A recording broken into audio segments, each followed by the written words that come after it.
and she had a TV on, and one of the towers of the World Trade Center was burning.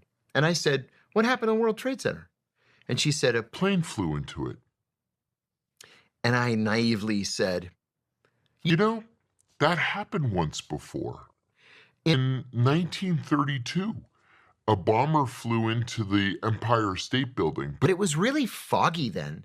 It's so crystal clear today. Like, how can you not see that you're flying into the World Trade Center?" And just as I said those words, The second plane hit.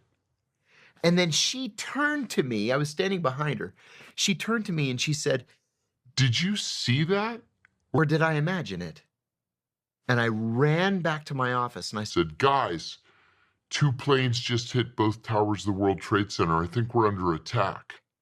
so everybody ran back up to the front office.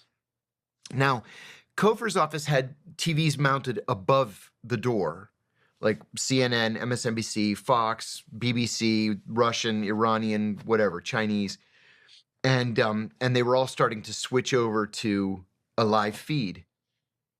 Silence. And I mean, there were, 150, 200 people just standing there staring at the TVs. In silence. And then finally somebody shouts, Will somebody please lead? and then Kofer snapped back into, real life and said, You, go to the director's office. You, go to security. You, talk to this guy. You. Finally, a cop came in to the office and said, "We're evacuating headquarters. Everybody get out." Nobody budged.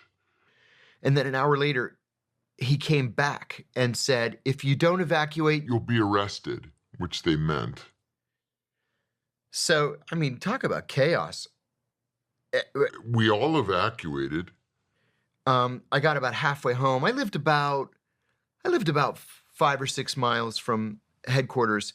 I got about halfway and I just couldn't get any closer to my place. So I just abandoned my car on the side of the highway.